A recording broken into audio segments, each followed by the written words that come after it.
বন্ধুগণ, আমি রেখা ওয়েলকাম জানাচ্ছি আপনাদের সবাইকে রেখাস ফুড ফিউশন চ্যানেলটাতে। এই চ্যানেলটার উদ্দেশ্য হলো আহার নিয়ে সচেতন করা। আহার মানুষ দুটো কারণে করে, একটা হলো শক্তির জন্য, পুষ্টির জন্য, আরেকটা হলো স্বাদের জন্য। কিন্তু এখনের যে ট্রেন্ডি লাইফস্টাইল চলছে, মানুষ স্বাদের জন্যই বেশি খাচ্ছে। মানুষ কখনো খেয়াল রাখছে না যে পুষ্টি বা স্বাস্থ্য এই খাবার থেকে পাবো কি পাবো না। তাই ঘরে ঘরে অসুস্থতা। আর মানুষের লাইফস্টাইলটার অভিন্ন অঙ্গ যেহেতু আহার হয়ে গেছে, সেই আহারটাই এখনের সময় বিষাক্ত হয়ে গেছে। আমরা এই চ্যানেলের মাধ্যমে জানতে পারবো আহার বিজ্ঞানটা কি, আর আহার বিজ্ঞানের সাহায্যে আমরা কিভাবে আহারটাকে একটা ভালো থাকার চিকিৎসা পদ্ধতি হিসাবে নিতে পারবো। তো আজকের যে রেসিপিটা হবে সেটা হলো আমলার মুরাব্বা, যেটা স্বাদের সাথে সাথে স্বাস্থ্যও বানাবে।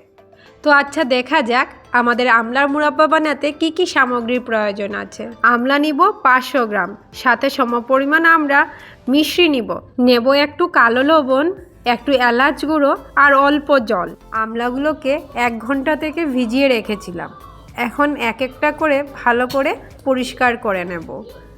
দেখবেন আমলাগুলোতে যেন কোনো ধরনের পচা দাগ এইগুলো না থাকে, না হলে আমরা 1 থেকে 1.5 বছর রাখতে পারবো না, নষ্ট হয়ে যাওয়ার চান্সেস বেড়ে যাবে।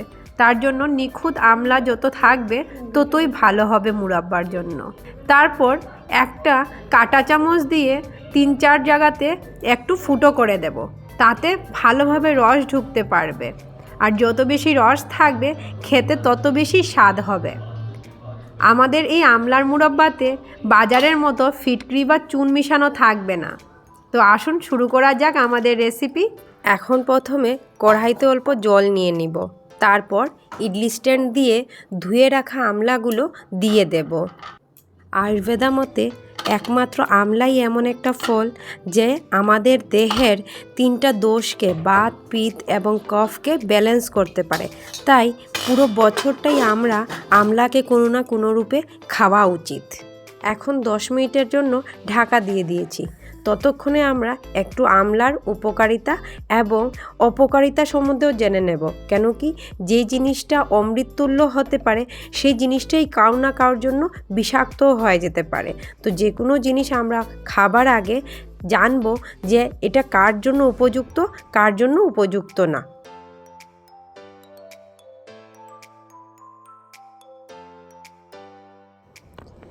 এখন আমাদের 10 মিনিট হয়ে গেছে।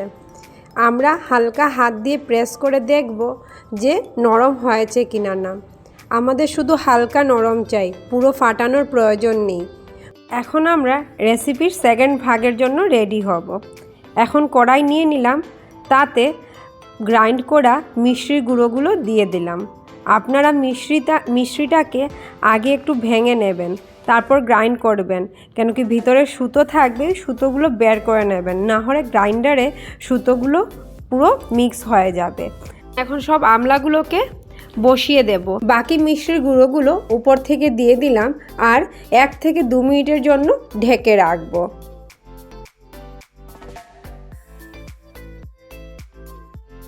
ভিডিওর শেষ ভাগে একটা সহজ সরল এক্সারসাইজ থাকবে যা আমাদের ডেইলি লাইফে নিজেকে অ্যাক্টিভ রাখতে সাহায্য করবে। আমাদের 2 মিনিট হয়ে গেল। এখন ঢাকনাটা উঠিয়ে আমলা সিদ্ধ দেওয়ার সময় যে জলটুকু ছিল সেই জলটুকু ঢেলে দিলাম। কেন কি, নিচে না হলে মিষ্টিগুলো লেগে যাবে। তারপর ভালোভাবে একটু নাড়িয়ে টাড়িয়ে তা আবার ঢাকা দিয়ে দেব। ভিডিও যদি ভালো লেগে থাকে তো প্লিজ লাইক করবেন, শেয়ার করবেন, সাবস্ক্রাইব করবেন, কমেন্ট করবেন আর নোটিফিকেশন বেলটা ক্লিক করে রাখবেন ভিডিওগুলো ঝটপট আপনাদের কাছে পৌঁছে যাওয়ার জন্য। 2 মিনিট হয়ে গেল। এখন দেখুন পুরো মিষ্টিগুলো গলে গেছে। আমাদের এখানটায় একটা জিনিস মনে রাখতে হবে, শিরাগুলো গরম অবস্থায় একটু আঠালো হলেও পরে আবার কিন্তু হালকা পাতলা হয়ে যাবে। কেন কি, আমলাতে অনেক বেশি ভিটামিন সি আছে।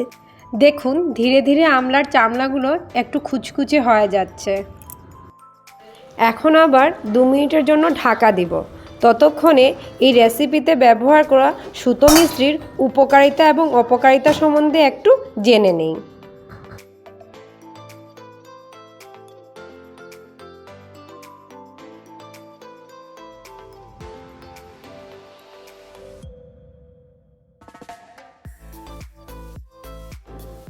এখন ঢাকনা ওঠানোর পর দেখা যাচ্ছে শিরাগুলো বেশ ঘন হয়ে গেছে। আমলাকে হালকা প্রেস করে দেখব যে ফেটে যাচ্ছে কি না। কেন কি সবগুলো একসাথে একই সময়ে যে হবে এমন কোনো কথা না, কিন্তু গরমের ভাপে সবগুলো হয়ে যাবে। একটু নাড়াচড়া করার পর হালকা প্রেস করে দেখব, যদি দেখছি এক প্রেসের মাধ্যমে ফেটে যাচ্ছে তাহলে আমাদের আমলা মুরাব্বা হয়ে গেছে। এখন দেখুন শিরাগুলো একটু কালার চেঞ্জ করে এসছে। এই সময়টা হলো পুরো পারফেক্ট নামানোর সময়। এখন আমরা গ্যাস স্টোভ বন্ধ করে দেব, আর এখন আমরা মশলাটা মিলিয়ে তারপর নামিয়ে নেব। এখন কিন্তু আর ঢাকনা দেব না, কেন কি না হলে ঢাকনার থেকে জল পড়ে আবার জিনিসটা নষ্ট হয়ে যাবে। এখন স্বাদ অনুযায়ী এবং পরিমাণ মতো নুন নেব আর এলাচ গুঁড়ো নেব, একসাথে মিশিয়ে তারপর ওইটার উপরে ছেড়ে দেব। দেখুন ঠান্ডা হওয়ার সাথে সাথে হালকা কালারগুলো একটু ডার্ক ব্রাউন হতে আসছে। যত সময় যাবে একটু ডার্ক ব্রাউনের দিকে যাবে। আমাদের আমলা মুরাব্বা রেডি। এই রেসিপিটা ঘরে বানান, স্বাদে আহ্লাদে খান আর ইমিউনিটি বাড়ান।